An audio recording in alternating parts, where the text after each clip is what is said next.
Hello, नमस्कार दोस्तों, मैं सुधा मिश्रा कैलिबर अड्डा पे आप सभी का स्वागत है।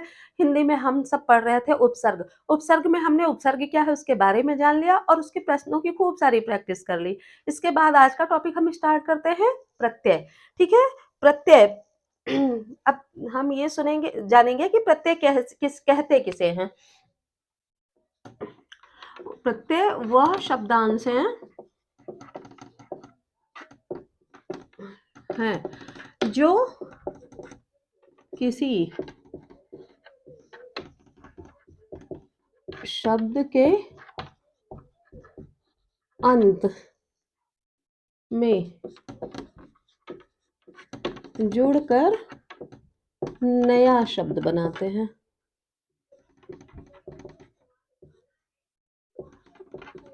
बनाते हैं, ठीक है? किस तरह से जुड़ते हैं? जैसे हमने उपसर्ग पढ़ा था। उपसर्ग किसी शब्द के पहले शब्दांश जब जुड़ता है और नया शब्द बनता है तो वो उपसर्ग होता है।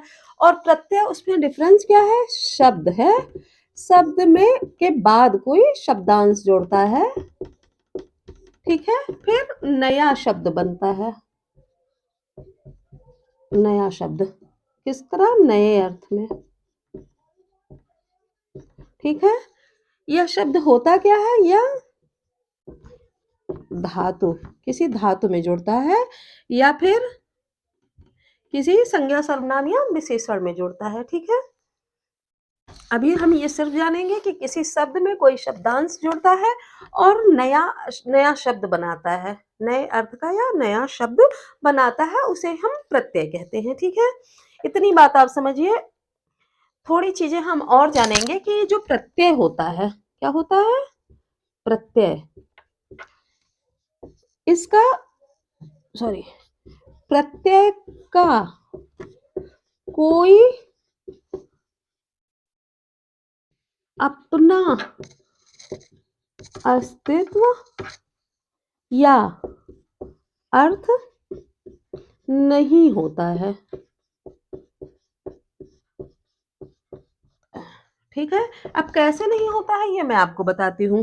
जैसे हमने लिखा पढ़ना, तो पढ़ना किसमें? पढ़ धातु है, उसमें कौन सा प्रत्यय जुड़ा? ना, तो बन गया पढ़ना, ठीक? अब इसमें अगर हम ना की बात करें यानी प्रत्यय की बात करें तो अगर हम सिर्फ ना लिखें तो ना का कोई अर्थ होता है? ना का तो हम सिर्फ यही जानेंगे, नहीं या ना, इसी से तो हम अर्थ जानते हैं, पर इसका ये अर्थ तो नहीं हुआ ना कि जिसमें ना कोई इसका ना का अर्थ तो निषेधात्मक हम जानते हैं, पर इसमें निषेधात्मक तो कुछ नहीं हुआ ना। पढ़ना एक क्रिया बन गई, धातु में ये जुड़ा और एक क्रिया बन गई, ठीक है? तो इसी तरह अगर हम एक शब्द हमारे पास आता है सामाजिक। अब सामाजिक में प्रत्यय किस तरह है? समाज में क्या जुड़ा? इक प्रत्यय जुड़ा, तो बन गया हमारा सामाजिक। अब सामाजिक में अगर समाज हम हटा दें तो इक का कोई अपना अर्थ होता है? नहीं होता है। तो इस तरह से हम जानते हैं जो ये इसमें शब्दांश जोड़ता है, शब्द के बाद जो शब्दांश लगता है तो उसका अपना कोई अस्तित्व नहीं होता, स्वतंत्र रूप में उसका अपना कोई अस्तित्व नहीं होता है। जब वह किसी धातु या संज्ञा सर्वनाम विशेषण इनके साथ जुड़ता है तब वो अपना अर्थ बनाता है, ठीक है? अपने आप में उसका कोई अर्थ नहीं होता है, ठीक है? इतनी चीजें हम मिटाते हैं। दूसरी चीजें एकदम जीरो की तरह इसकी वैल्यू होती है, अपनी स्वतंत्र ज्यादा वैल्यू नहीं होती है, लेकिन जब किसी शब्द के साथ जुड़ता है तो वो वैल्यूएबल हो जाता है, ठीक है? अब हम जानेंगे प्रत्यय के प्रकार।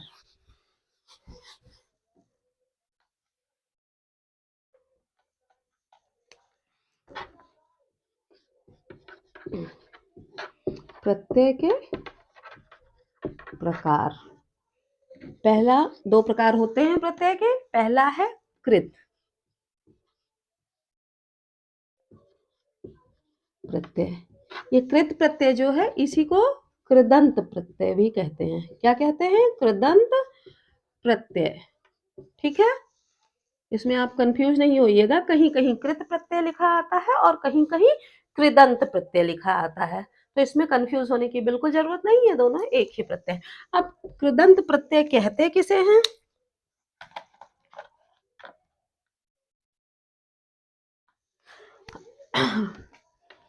वे प्रत्यय जो किसी क्रिया या धातु में जुड़कर नया अर्थ बनाते हैं, ठीक है, वे कृत प्रत्यय होते हैं। अब हम उदाहरण देख लेते हैं।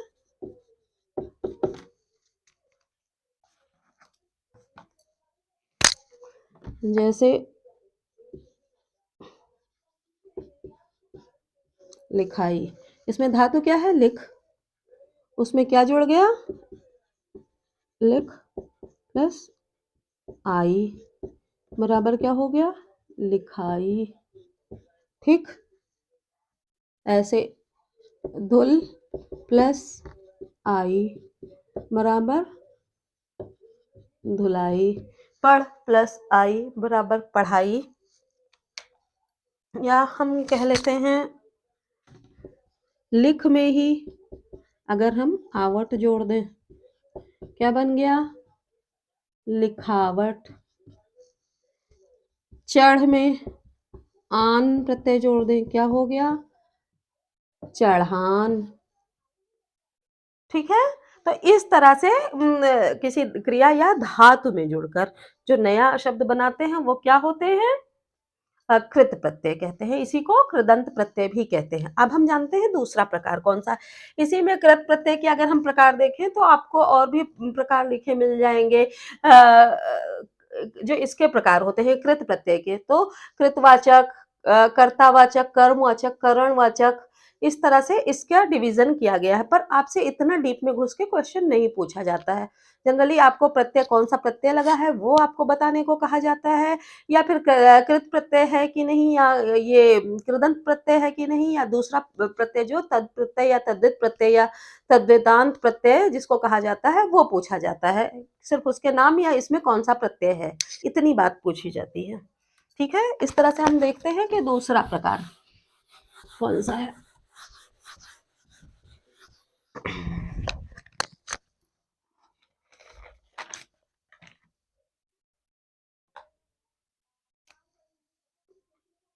दूसरा प्रत्यय तद्धित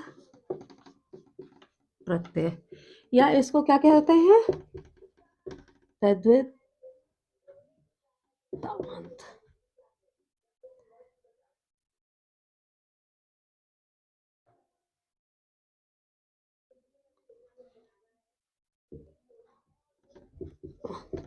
मुझे लग रहा है कुछ स्पेलिंग मिस्टेक है, आप देख लीजिएगा। इसी को एक और प्रत्यय के नाम से जाना जाता है, किससे? स्त्री प्रत्यय। कई कई किताबों में ये जो स्त्री प्रत्यय होता है इसको अलग से प्रत्यय मान लिया जाता है और प्रत्यय के 3 प्रकार बता दिए जाते हैं। पर ऐसा बिल्कुल नहीं है। जितना किताबों में, ज्यादा किताबों में या अच्छी किताबों में पाया गया है उसके हिसाब से जो स्त्री प्रत्यय होता है वह तद्धित प्रत्यय का ही एक पार्ट होता है। ठीक है, अब इसकी परिभाषा हम लिखते हैं।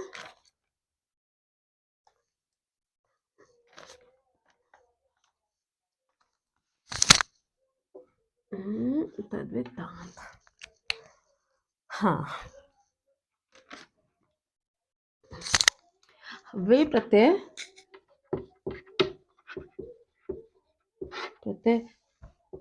जो किसी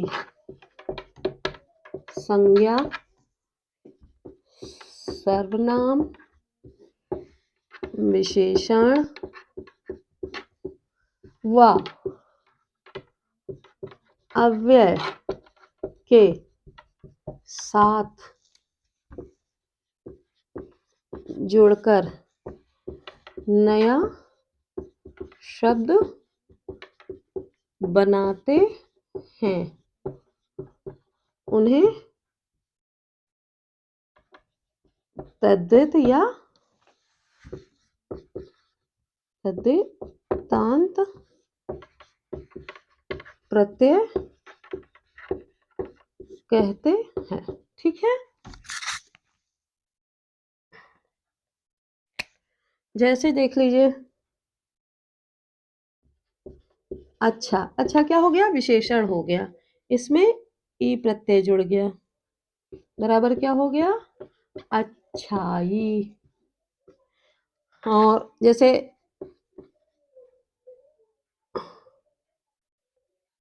देवर है, उसमें कौन सा प्रत्यय जुड़ गया? आनी, बराबर क्या हो गया? देवरानी। ठीक है, तो इसके साथ और क्या हो गया हमारा? सर्वनाम देख लेते हैं। जैसे मीठा है, मीठा क्या हो गया? विशेषण एक तरह का हो गया। मीठा में क्या जुड़ा? मीठा में ई जुड़ गया प्रत्यय, क्या हो गया? मिठाई। ठीक है, इस तरह से प्रत्यय जुड़ते हैं किसी संज्ञा, सर्वनाम या विशेषण में। या अव्यय जो होता है, अव्यय इसके साथ में जो आप कह लीजिए कि जो हमारे ये पद के भेद होते हैं, समुच्चय बोधक या इस तरह के जो भी चीजें होती हैं, संज्ञा सर्वनाम, जितने पद के भेद में क्रिया और धातु तो उधर चली गई, बाकी जितनी चीजें बचती हैं वो सब इसी में आती हैं। ठीक है, तद्वित या तद्वितांत प्रत्यय में। इसको याद करने का अच्छा तरीका है कि पद के भेद मैंने आपको बताए थे, एक बार आप वीडियो जरूर देख लीजिए। उसमें संज्ञा सॉरी धातु जो होती है, धातु और क्रिया, ये किस में आती है? कृत प्रत्यय में। इसके अलावा जितनी भी चीजें आती हैं पद के भेद की, वो सारी चीजें, चाहे वो विकारी शब्द हो या अविकारी हो, दोनों चीजों की वो सारी चीजें किस में आती हैं? स्त्री प्रत्यय या फिर कह लीजिए तद्धित प्रत्यय या तद्वितांत प्रत्यय, इनमें आती हैं। अब हम बात करते हैं स्त्री प्रत्यय इसको क्यों कहते हैं। थोड़ा सा इधर हम रब करते हैं। जैसे हमने आपसे कहा कि इसी को स्त्री प्रत्यय कहते हैं। तो धातु जो हमारा है, जैसे हुआ लोटा है, मान लिया लोटा में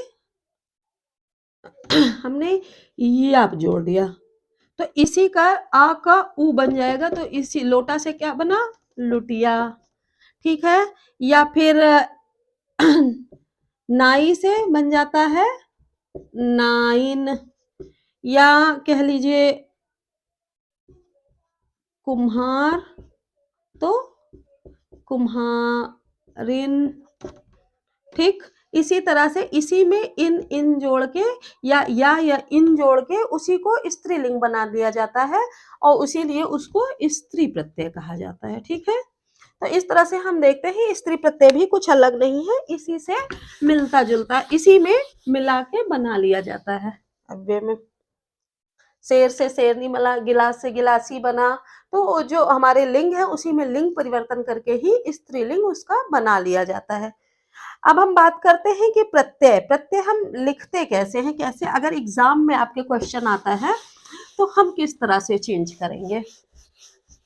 तो हम शुरुआत करते हैं अपने 3 प्रत्ययों से।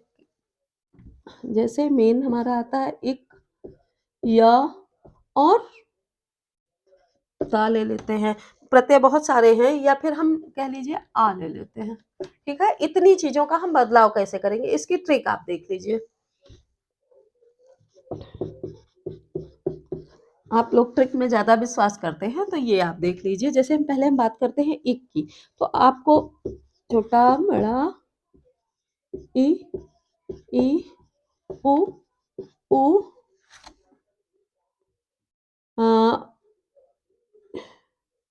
ए आए ओ आओ, इतने हमारे स्वर हो गए। तो ये और ये जो होते हैं, इनका चेंजेस किस में होता है? बड़ा आ में हो जाता है। और जो पहले भी आपको बता चुकी हूँ वर्णमाला में, ये और ये 2 चीजें क्या होती है? एक ही जात के ये माने जाते हैं, या ए, ये दोनों एक ही जात के माने हो जाते हैं। तो जब इसमें चेंज होता है, तो ये किस में चेंज किस में हो जाता है? आय में ही होता है। किसी शब्द की, जो ये मैं चेंज की बात कर रही हूँ, तो जो हम प्रत्यय बनाएंगे उसमें पहला शब्द अगर आ है, ठीक है, तो वो आ या आ में से कुछ है तो वो आ में चेंज होगा। पहला शब्द में ई ए आई, इससे संबंधित कोई स्वर आता है तो आय में चेंज हो जाता है।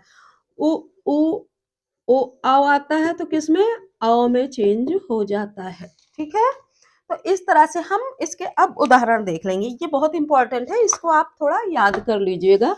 इसके उदाहरण की हम बात करें तो पहले इक में कैसे चेंजेस होते हैं हम उसकी बात करते हैं। जैसे हमारा आया अंश, चमत्कार, विवाह, हाँ,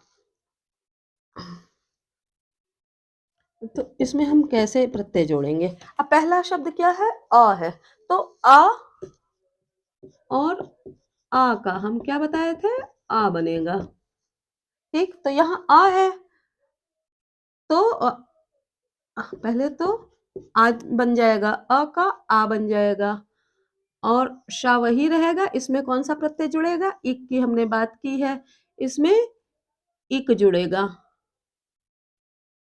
अंश हमने कहा हो गया, क्योंकि इसका ये बना, प्लस क्या जुड़ेगा, इक जुड़ेगा, तो क्या हो गया, आंशिक। अंश का क्या बना, आंशिक। चमत्कार प्लस इक जोड़ना है, तो चा, चा हम बोलेंगे तो चा के साथ क्या आएगा, अ। चा के साथ क्या आएगा, अ। तो इसमें अ का क्या हो जाएगा, आ, तो यहाँ च की जगह चा, मत का, यहाँ और उसके बाद क्या प्रत्यय जुड़े, चमत्कार में क्या जुड़ जाएगा, एक, बराबर क्या हो गया, चामत्कारिक। ठीक है, कहीं कहीं ये देखिए वर्तनी शुद्धनी में, शुद्ध में भी शुद्ध करने में देख लीजिए, चमत्कारिक हम लोग लिख देते हैं, वहां हमसे गलती हो जाती है, उसका क्या होगा, चामत्कारिक। ये शब्द आप देखते चलिए। ऐसे विवाह का होता है, ई आया विवाह, तो ई और ई का हमने क्या कहा था, ई, ई ए आए, इन सबका क्या बनता है, आए ही बनता है। ठीक है, तो वी वाह का इसका क्या हो जाएगा, आए, वाह में कौन सी ई मात्रा हट के क्या हो जाएगी, वै, वाह, हा हमारा हुआ प्रत्यय क्या जुड़ा, एक, बराबर क्या हो गया, वैवाहिक। ऐसे हमारा आया समाज, तो अगर हम इसमें एक प्रत्यय हमको जोड़ना है तो समाज का क्या हो जाएगा, इसमें कौन सी मात्रा हो जाएगी, आ, सामाजिक, सामाजिक हो गया। ठीक है, अभी हमने एक प्रत्यय पढ़ लिया है, अभी या आ और बहुत सारे प्रत्यय बचे हैं जो इन्हीं ट्रिक के साथ पढ़ाऊंगी, आ ए आई ओ आओ, इनका ट्रिक आप जरूर याद कर लीजिएगा। और नेक्स्ट वीडियो में हम और बहुत ढेर सारे एग्जाम्पल्स और बहुत ढेर सारी प्रैक्टिस के साथ फिर मिलेंगे। तब तक के लिए धन्यवाद।